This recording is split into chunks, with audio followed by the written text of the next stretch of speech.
Hi, everyone. Welcome to You're Not Alone Conversations. This is powered by EdSpot, and I'm Geetika, your host and presenter. Today, we'll be talking with Arjun Vaidya, who's the founder and CEO of Dr. Vaidya's, which is one of the largest online Ayurvedic brands in India. Hi, Arjun. Welcome to You're Not Alone Conversations. Hi, Geetika. Thanks so much for having me. Thank you for being here, and we're really excited to sort of hear your journey on starting Dr. Vaidya's and taking your family legacy forward during this conversation. But first and foremost, you were in the um, stock business before you got into your family business, right? How did that transition happen? Yeah, so I'll take you back a little bit, right? I was in the US, so I did my undergrad at Brown, and after I finished college, I wanted to be in the business side of building brands. I worked in finance actually at a private equity fund called El Capital Asia. Okay, Um, the reason I worked there was because it was a consumer sector focused fund. right. So we look to invest in consumer brands. So we were investors in Fab India, PVR, Genesis Oh, wow. Luxury, all of the brands. Right. Yeah, and so sort of gave me the opportunity to interact with consumer sector brands in India, right? So over 3 years, um, through sort of conversations, I met 150 different B2C entrepreneurs building brands across apparel, retail, luxury, F&B, Right. cars and bikes, like across the board, right? And I think that to me was really interesting and exciting because I knew at some part of the back of my mind that I wanted to eventually build a brand. That's what interested me more than the finance part. Mhm. And then 3 years in, uh, the entrepreneur in me came out. I wanted to do something on my own. Right. And I promised to my grandfather as well growing up because he cured me of asthma. I made a promise to my grandfather that I'd do something with the legacy. Right. He had passed away by this time. I'm super patriotic. You can see I wear this band of India on my hand. Uh, so I felt like there was a big opportunity to take what is our family legacy and 150 years of our family legacy, and repackage and rebrand Ayurveda to appeal to modern consumers. And that was the opportunity. That's what I set out to do. So yeah, I quit um, I would say, comfortable, cushy, great finance job to take the entrepreneurial path. I mean, you ended up being on the Forbes 30 under 30 list as well and go on to become a TEDx speaker. So you must have done something really right about that. But a lot of people would sort of look at your life story and be like, wow, that sounds really easy almost. And, your shift from finance into entrepreneurship, into a business that your family sort of already had some exposure in. But I'm sure to you that was a different journey, and there must have been some kind of fear that you may have had or that you had to overcome. So, Yeah, if yeah. you So can tell us a little about that. you're right. When I put it the way I put it, it all seems like it sort of fell into place. Mm, But it's important to sort of lace it with some reality, right? The reality is that while my family has been in Ayurveda for 150 years, there was no business or brand. My dada ran a clinic, one clinic, which his father gave him. mm, And so building the brand, building the products, building the packaging, making it a B2C brand, that was all new and sort of done over the last 4 years, right? So while it's nice to say Dr. Vedis is a legacy brand, and it is a legacy brand, there was no brand mm, before 2016, right?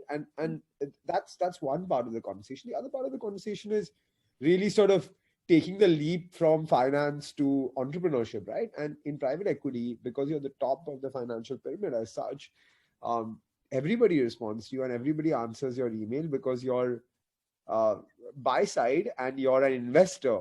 right. Now, from being at the top of the pyramid to the bottom of the pyramid, because you're an entrepreneur starting a brand that nobody knows. You're Hmm. 25 years old, Hmm. and nobody in Ayurveda at a CEO of as a CEO of a company is 25 years old, right? So you Right. literally move to the pyramid.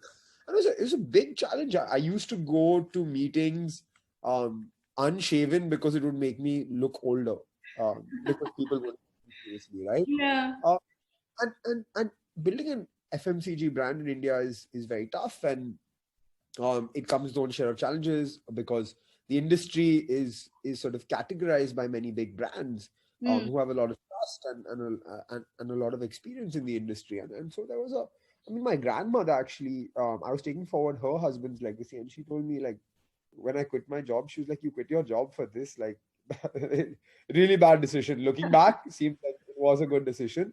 It Huh. was really tough in the early days, right? And today we talk about D2C and we talk about online brands and all of that. When we decided to do online only or online first in 2017, people thought we were crazy. How can there be a online brand for age-old Ayurveda that focuses on its own website and tries to get customers to its own website? That makes no sense. Right. And Yeah. I had everyone tell me this is an absolute disaster, or it's a disaster waiting to happen, and we just stuck with it. There was a lot of fear when you hear these conversations, right? People saying, "No, like it's not going to happen, it's not going to work." Yeah. But I guess we just stuck to it because we had nothing to lose, and we made it happen because fundamentally, I think the premise made sense to me, right? Like Hmm.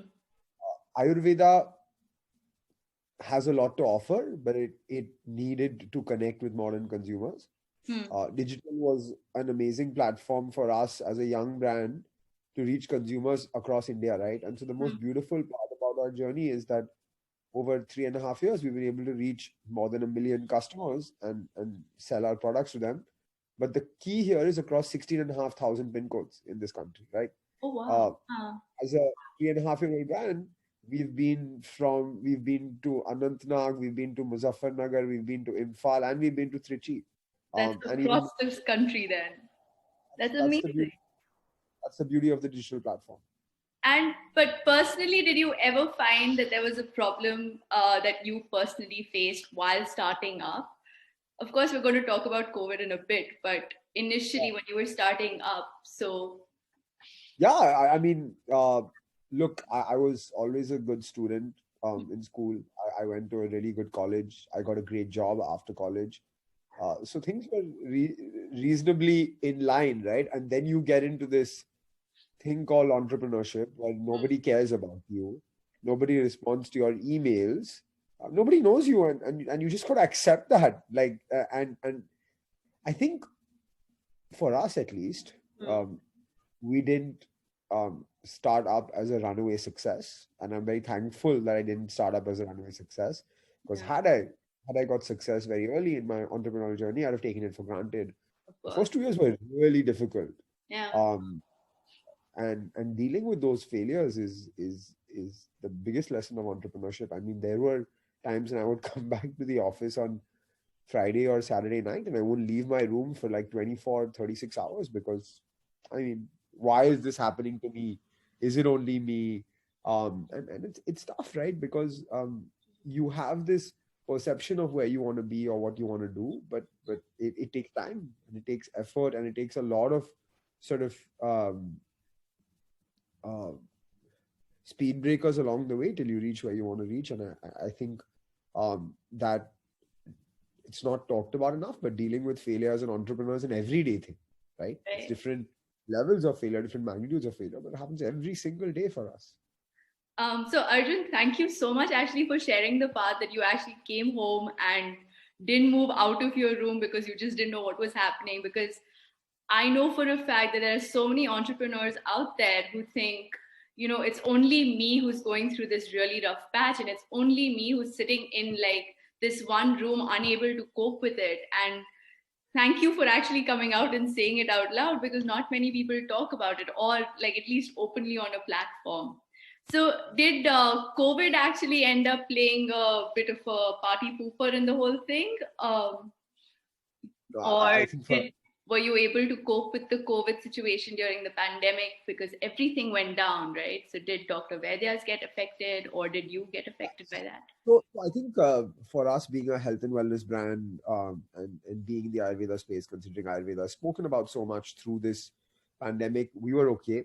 Hmm. Um, we were sort of not as badly hit as other people, and um, but I don't think that that's the most relevant conversation to have, right? I think more relevant than that is the challenges that people faced and the stories of resilience to to keep businesses alive in COVID. And I think Right. For us, when I left the office on March 18th, I Hmm. told my team there's going to be a time in this pandemic where people are going to call on us as an Ayurveda brand, and Right. people are going to need us in this time, Right. and we have to be there for people. And so for us, it wasn't sales, it wasn't numbers, it wasn't all of that. It was about, we made this commitment to our customers that we will give them high quality Ayurvedic medicine at the touch of their fingertips. And so we will fulfill orders all through the pandemic. And so I actually resumed office in early April. And Okay. I wasn't in the office, I was in the warehouse. Huh. There were only 6 of us who were able to make it to the warehouse. And because we're essential services, we were allowed to make it, but only 6 of us had the sort of guts to go. And I was packing orders for the whole of April, Oh wow. and a large part of May, because I said there is no way that customers are placing orders on our website and not getting it because we can't fulfill it. And so that meant going to the warehouse, that meant packing the orders, but that also meant unloading a 750 kg tempo every second day, because we'd get our goods from the factory, Right. um, and we'd have to unload the boxes. And our warehouse building was obviously not allowing the tempo to come into the building. So you Right. unload the box at the gate and then carry it into the building, and carry it up 6 floors, and all of those things. And I think that that's really the power of what businesses have done through this time period. Like, we've all learned a lot of resilience. We've also learned how to make plan B, C, D, and E, because things constantly change. And while it's been a time of adversity for a lot of people, it's also been a time to learn how strong you are, how patient you are, how gritty you are, and how you can fight through these times. That's very true. That's absolutely true, and especially with the new strain of COVID coming out in 2021, I think we actually need to keep like going on and persevering with what we're doing, and not being scared of actually what the future holds, because I think that fear sort of hampers what we're doing and actually our efficiency in a lot of ways. So, is the fear of 2021 and the new strain of COVID actually stopping you from anything, or are you like, I've got this now with what I've learned in 2020, I can take this? You know, I think fear of the unknown is always like a fear that all of us have, right? And I think people have dealt with the situation in sort of very different ways. Mm-hmm. So I'm for myself, right? The way that I've seen it is that uh, you have to do what you are comfortable with. And for me, I'm just someone who's I wouldn't say I'm as careful as the most careful people. I do leave home. I wear a mask. I sanitize, all of those kind of things. But I do leave home, right? Mm-hmm. And considering we've been at the front lines, we've been out and about since April. For us, where sort of we've been through 9 months and we haven't got it, but we may get it at any point, right? And I guess I'm fortunate to also have age on my side, and all of those things. But I think that generally fear of the unknown is something that stresses all of us out. Mm-hmm. But I think something I've learned through this period of 9 months, where there's been so much uncertainty, so many changes, all of that, is um, think about what you can control, right? So whether anything, Mm-hmm. work related, personal life related, whatever it is, right? Like, thinking about or fearing the next lockdown, when it will happen, whether there will be curfew, whether I can go or not, that's not something I think about, because I have no control on those outcomes or situations. I have control on what I do after the situation arises. And so that's what I think about.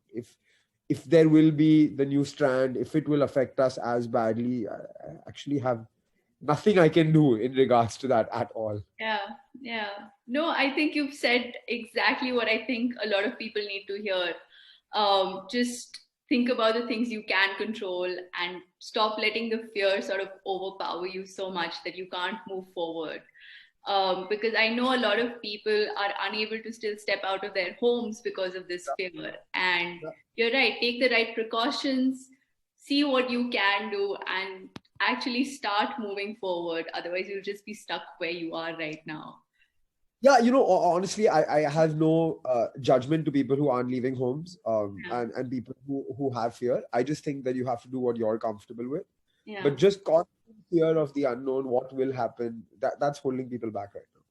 That's true. And I truly hope that some people who've watched our conversation today know A, that they're not alone in their situations. We're all going through the fear of the unknown. And also B, sort of realize that they can sort of start doing more things than they are right now. And for all the entrepreneurs out there, Arjun's proof that it's okay if you have a downtime when you're starting up. It does take time to move forward, and especially now during the COVID time, it is going to take longer to get back on track and start moving your life forward and your work forward. But thank you so much, Arjun, for being a part of You're Not Alone conversations. This has been such an amazing conversation, and I really wish you the best of luck for 2021. Thank you. It's been a pleasure. Thanks, Gitika. Thanks. Talk soon. See you. Bye. Bye.